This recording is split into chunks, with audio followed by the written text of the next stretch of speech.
When I started at Booking, I think experimentation was already part of our way of working, trying to validate if certain new changes or innovations would have positive impact, mostly on conversion. We were very driven. You shared something about your 35 first days at Unravel on LinkedIn, where you already in 35 days had chosen an experimentation tool and had 10 experiments lined up. Company starts growing. The next challenge is that leadership might become the bottleneck for growth. Okay, but you are used to always tell everyone what to do. But that works when you are with 20 people, but that doesn't work anymore when you are with 40 or 50 people. And then, so I'm talking here about 2005, just came from school, right? I said, well, I have a suggestion. I think it already showed that the organization was open for anyone's suggestions. So I think it empowered me. I think it gave me a kind of a sense of belonging to the organization, but it also gave me an appetite to learn faster in order to even increase my contribution. 90% of the experiments fail, but the 1 out of 10 that is successful can really drive impact. Welcome, Maarten. You're currently working at Unravel, which is an app that looks a lot like TikTok, but it's kind of TikTok with only travel videos on it, and you can immediately book a trip. So it's really unique in that way. And you have a ton of experience actually in the travel and hospitality industry. I think you even started your career by doing hotel studies. And, this job now after working at booking.com as well for many, many years, it sounds like a really great fit for you again. And what really inspired me, Maarten, is that a couple of months back, I think maybe half a year back, you shared something about your 35 first days at Unravel on LinkedIn, where you already in 35 days had chosen an experimentation tool and had 10 experiments lined up. Yeah. That sounds really amazing to me. How did you do that? Well, yeah, as you already mentioned, I've spent 15 years working at Booking, started there in 2004. After an amazing journey of 15 years, I decided to move on in 2019. But when I started at Booking, I think experimentation was already part of our way of working and our way of trying to validate if certain new changes or innovations would have positive impact, mostly on conversion. We were very conversion driven. And because of the 15 years at Booking, I more or less got brainwashed, or this is our way of working. And I also have seen the positive effects of experimentation, running experiments. And of course, there's still a high failure rate. 90% of the experiments fail, but the 1 out of 10 that is successful can really drive impact and have impact on the customer experience overall. Yeah, almost within every job after Booking where I work, the first question is, what do you do with experimentation? Do you have experimentation tooling in place? What is your philosophy around experimentation? And when I joined Unravel, well, I saw the need for experimentation. I think especially in travel, it's super important that you do the right things or try to find new ways of delighting customers on the platform, but also making sure that there's no friction in the journey and that they have a great experience in booking hotels on Unravel. So it was, besides onboarding myself, for me, a logical step to explore experimentation tooling as soon as possible. Is also where we got in contact and where you helped also with giving some input on the wide variety of toolings that are out there. And that really also supported me in making a choice to start working with Stadsig as an experimentation tool. And probably by now you have run some experiments. Do you remember how much? What has happened by now? Yes, we have run some experiments. I think we had some technical challenges or with Stadsig. I think you have to have a little bit more technical knowledge. I think Stadsig is maybe less customer or customer friendly. I don't know if that's the right word, but you need to make sure that you plug in your data pipelines correctly in order to get the right results. So that resulted in maybe not moving as fast as I was hoping for, but we have run the first experiments and we have been able to see positive results from that. I think the objective was not per se run as much experiments as possible, but have experimentation tooling available for when there's a need, and also trying to build the culture of experimentation inside the company. So and I think that is maybe even more important. You first need to create the culture and the buy-in and the belief that experimentation can lead to better results for the company and for customers. And I think we're still a little bit in that stage where I think during every stand-up or every potential epic or story that we work on, where I ask the question, is there a possibility to experiment or not? So it's I think we're still also a little bit in that awareness stage and building that culture. I think Unravel is an exciting startup scale up in travel, but we've got where we are today by almost deploying all kinds of new developments as fast as possible. And therefore, experimentation was potentially not in the culture. And I think we're now trying to do both, continue to deliver fast and potentially new things that doesn't have to be experimented yet, but have the potential to experiment later on. But especially around, I think, the customer experience, maybe with certain copy experiments or CTA experiments. I think there's ample possibilities to leverage experimentation to better understand what works and what doesn't work. I think we had a tendency to just copy a lot on what Booking.com does or other platform does. But since we are serving a different set of customers, just copy what somebody else is good at does not always work for your own customers. So that's where we need to further leverage experimentation. And so, if you said that this company got very successful by deploying and shipping and moving fast, why is it still important for you to create this data-driven culture? Well, you can ship and deploy fast, but that can also lead to potentially shipping something that is affecting the customer experience or affecting your bottom line results.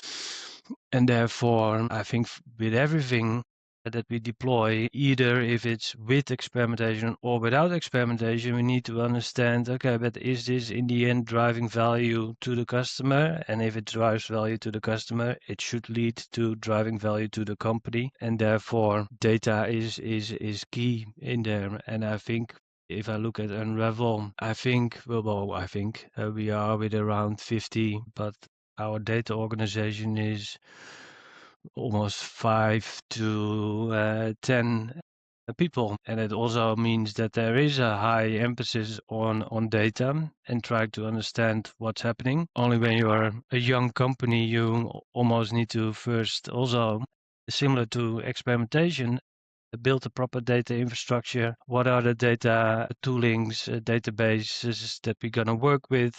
How do we tie everything together? And if I now look back on, well, you already said a half a year or a year, but it has only been 4 months. I think we have way more dashboarding in place. We have better data pipelines in place. And I think with everything that we deploy, the other question is, besides experimentation, how are we going to measure? How are we going to track? Because, well, for me, it was common at Booking that everything that we deployed, we added tracking to it, but that is not always happening in all the companies that I worked besides Booking. But if you don't have tracking in place, you don't start to create a baseline on what's happening. And if you don't have a baseline, you also don't have more or less a foundation for experimentation. Yeah, true. And is that still something you're working on today? Yeah. All of Yeah. that? Yeah. Yeah. And because I think your role is Chief Growth Officer, Yeah. correct? Yeah. And what is that your main focus for now, or what do you do as a Chief Growth Officer? how do you make a product like Unravel grow in the holistic sense? Because we started talking about experimentation, but we're already at data, and I think there's much more than that, right? Well, to be honest, I deliberately chose that title. At Booking, I've done so many various roles. Last year's at Booking, I was a product director, so mostly busy with product development together with product managers and the engineering team. But before that, I've also been in commercial roles. I think I had the pleasure to see the data organization grow inside of Booking. So data also became part of your bread and butter, and working with a lot of very smart data analysts, scientists, and etc. You start to learn how data can help you as an organization to grow and understand what's happening. And since I am, because of that experience, more of a generalist. I also said, well, okay, what does Unravel need? Unravel needs potentially support with product development, but we have a very experienced CPO. But I also am a very entrepreneurial and opportunistic guy.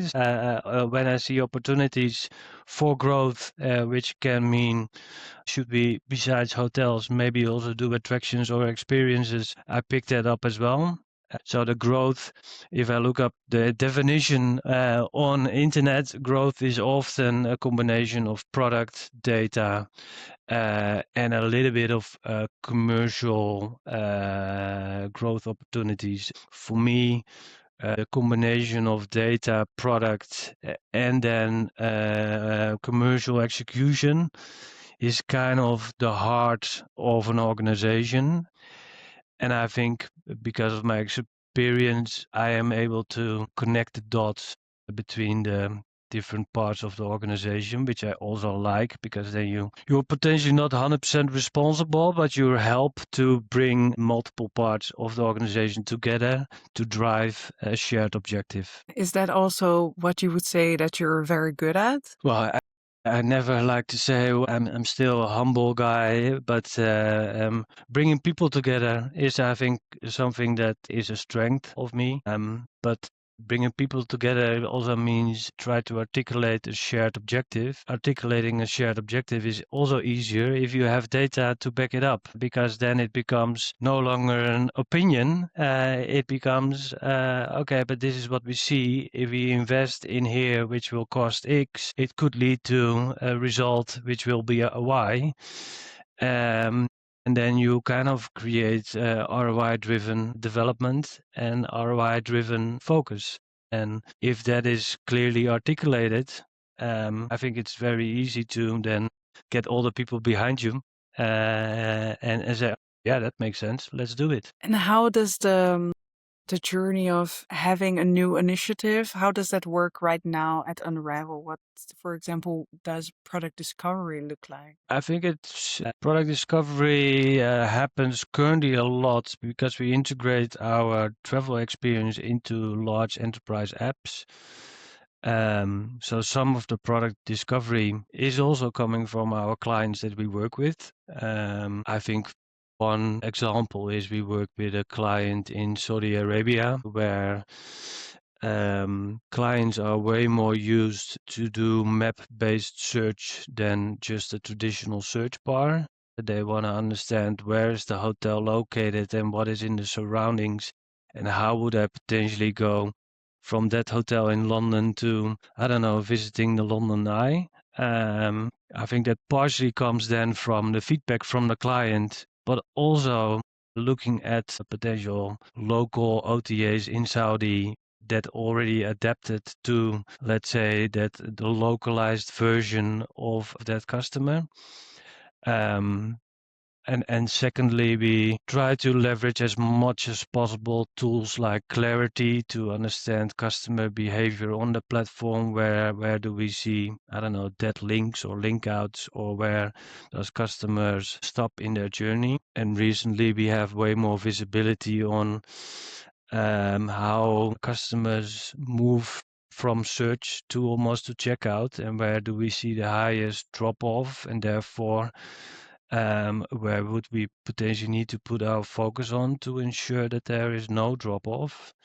But I think I always like to encourage people to do dog fooding. I'm not sure if everyone knows the term dog fooding, but use your own product. I try to be on the platform a minimum half an hour to an hour a day and try to behave as a customer. And I am, maybe people are fed up with me, but I'm also maybe the biggest reporter on bugs or things that don't work. That doesn't mean that they have to be solved today, but this is what customers are facing today, and these are some of the things that we need to improve on in order to make that journey as frictionless as possible. I think what we can do better is create more bottom-up ideation within the organization, because I think the best organizations try to scale ideation and product discovery from not only from top down but also from bottom up. But then you also need to enable the people to have the right tooling in place and the right visibility in data to potentially see what else can be improved.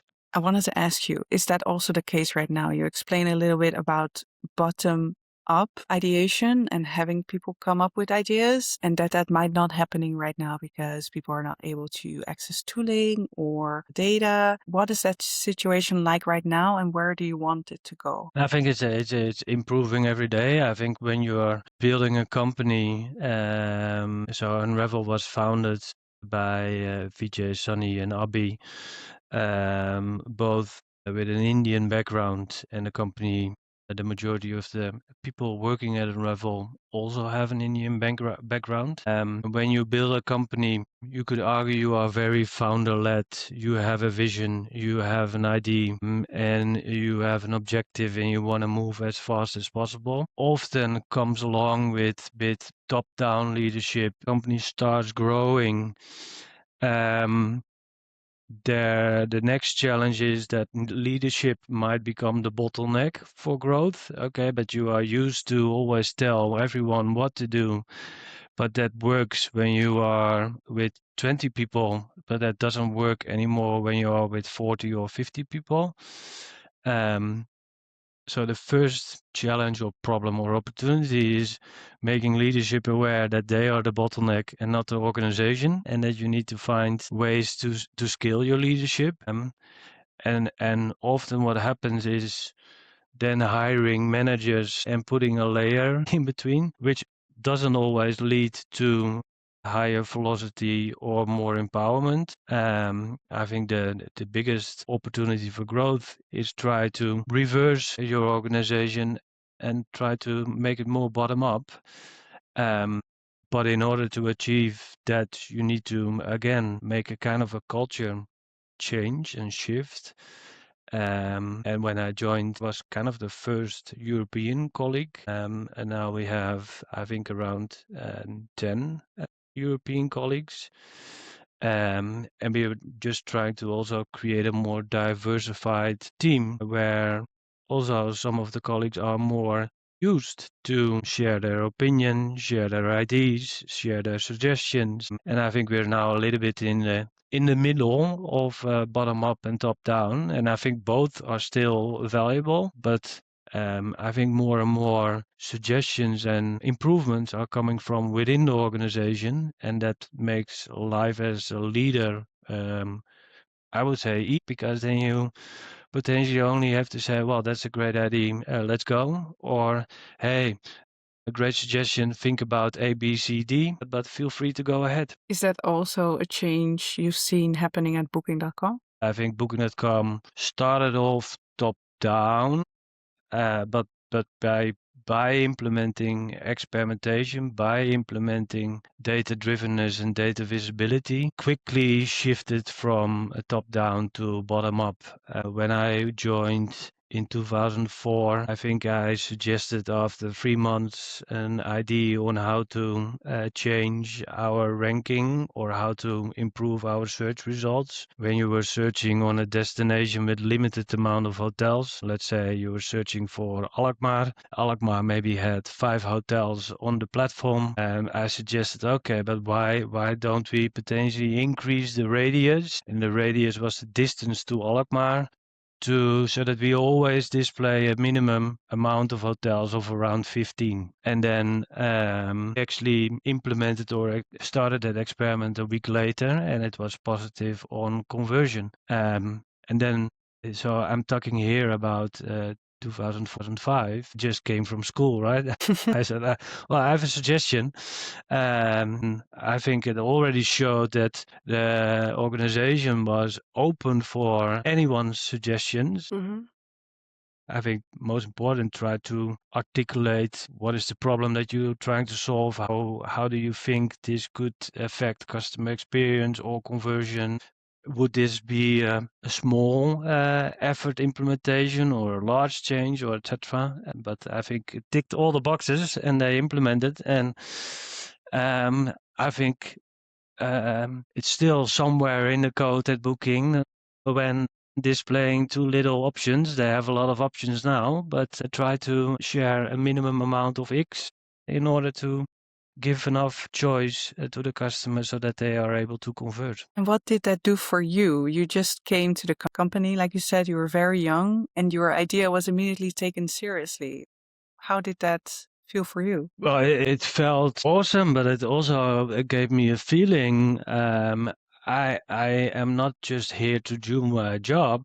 I can contribute to the success of Booking.com. And I'm not just here to execute what you want me to execute. You're open to listen to my view or my ideas or my perspective.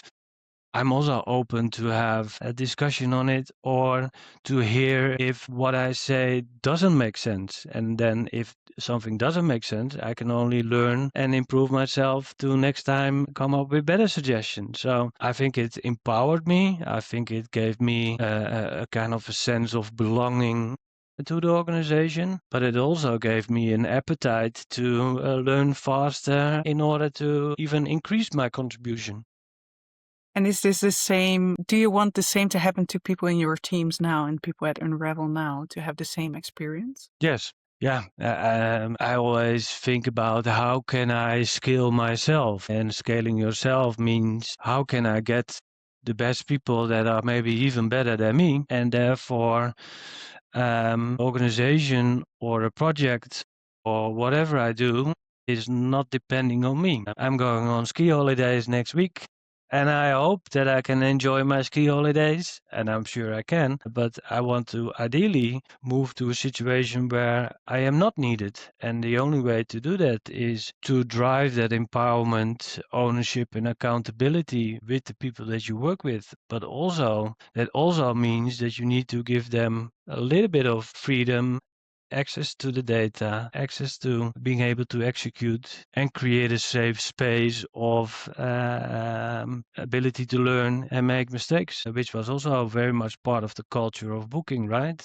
Learn fast, fail fast. I also made mistakes at Booking, but I always felt that they got my back. I actually made a very big mistake at Booking, which costed a lot of, it was together with my team, where we did a rollout and we made changes to the cancellation policies on the platform, which is very tricky and very can be very affecting the customer. But therefore, we had reservations with flexible cancellation policies while they should have been non-refundable, and we accepted all the cancellations that customers had because it was our mistake and we should not put it on the customer. But I think it costed us more than 1 million at least. And I was working together in crisis mode back then with the CFO of Booking. And actually, the CFO of Booking recommended me to join Unravel. It was not that he had any negative feelings about that rollout or that loss. So how are failures or, just fuck ups or mistakes in general, how was that being handled and what did you learn from that? I think some failures were maybe even celebrated almost. I think we had in the office places where people would write down failures. Maybe there was maybe even more focus on failures than on success. The most important is failures can happen, but learn from it, right? And if it happens, own it and fix it, make it happen. And I think this is also why Olivier, the CFO, recommended me to Unravel, because there was a failure. I think we've spent 7 days, 24 hours in the office, lots of coffee, pizza, and whatever to fix the Fix problem. it. But then if you fail but then don't own the solution, then it's a little bit like, okay, but that's not what we want. Mhm. We want you also to own the solution. Something you also touched upon briefly was that you were the first European at the company. We're both Dutch, and we understand like it's okay to give feedback to your manager, or maybe direct feedback is something that Dutch people are just really good at. How is that for other cultures, and how do you work with different cultures in creating this data-driven culture of embracing failure and experimenting, voicing ideas? What's the difference there? Well, I'm definitely known for being very direct and very honest and transparent in my communication and in my feedback.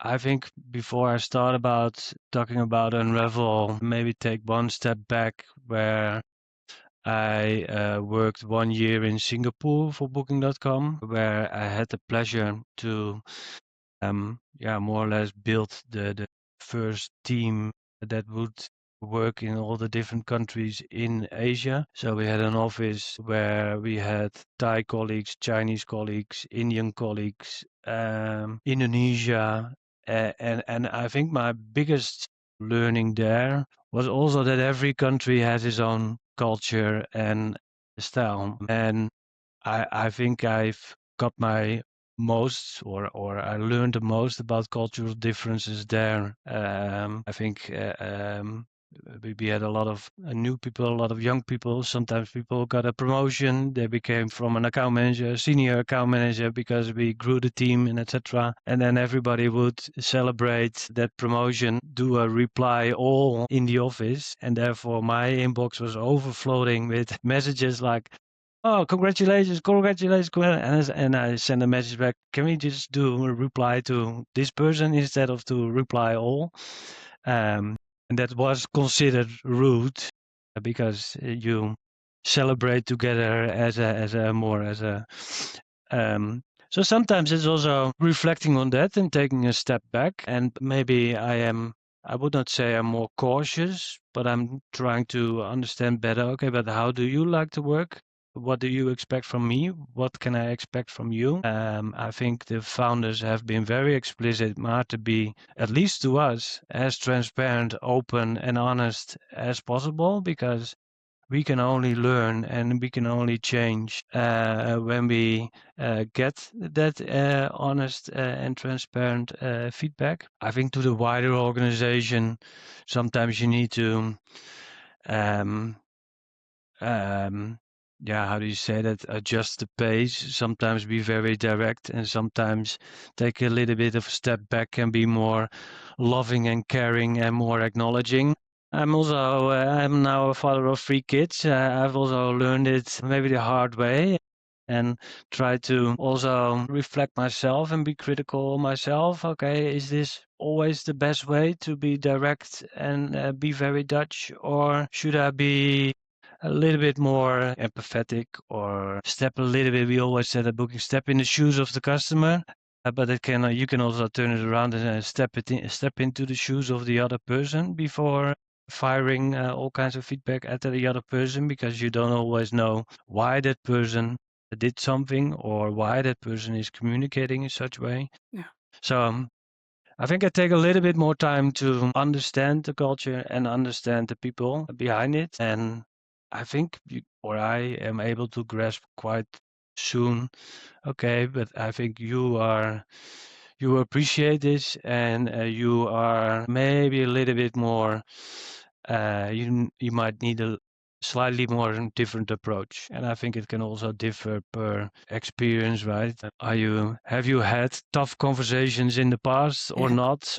Hey, you're still very young and talented, and it's better to give you a little bit more context or guidance on why something could have been done differently, so that you help them to learn instead of you give them feedback and they burn, so to say. Yeah, no, indeed. So you kind of tailor how you work with people depending on that person in a way. Yeah. And that delivers you the best results? I think so, but it's maybe also my personal style, personal preference. To be honest, it's not always the most time effective way, because it means that you need to spend time with people, show interest in people. But I believe by being genuinely interested in somebody else, by being open and transparent in your communication, you gain the trust of the other person involved. And I believe that the most successful organizations are built on trust. We still have app groups of booking where it's called booking family. I think the family is highly over exaggerated, but it's creating a sort of community where there are shared values and there's a little bit of trust, and most important, that people enjoy working together and enjoy driving growth or bringing new features to customers or enjoy running lots of experiments. I always say, if you don't enjoy your work, why go to work? Yeah. So for the coming year, what are the goals for Unravel and what will you be working on this year? Well, the goals for Unravel for 2026 is to continue to scale. What do I mean by scaling? We work now with around 20 clients, so we have integrations in 20 clients' apps. We are quite successful in the Middle East and Southeast Asia. We want to also have more companies, enterprises in Europe or US also adapting our travel technology. So our objective is to work with more clients so that we are able to reach more customers inside these apps, and therefore are also able to have more customers experience Unravel. In order to do that, we need to continue to improve our foundation. We need to also be able to handle, let's say, 10 times the amount of traffic that we are handling today. And we need to continue to experiment and improve that experience. On my side, I'm also very much looking at, do we have the best hotels? Do we have the best content? Do we have the best pricing? And also here we need to continue to find the best partners, best hotels that we are able to provide to our customers so that they have the best experience. But also as an organization, so this is more business, right? More clients, more bookings, and grow. As an organization, well, try to establish maybe more that bottom-up way of working so that more and more suggestions and optimizations come from within the organization. In order to do that, you need to continue to drive empowerment, but also ownership and accountability. Can you give an example of that maybe? Well, yes. Well, I've hired. Daniel joined me 2 weeks ago. He's 26 years old. I call him my Gen Zer, but Does he like that? well, I'm not sure yet. I will ask him today. But he's very much also busy with leveraging AI and Cloud Code in order to do his work. And we were now trying to see if we could automate certain analysis on certain log files.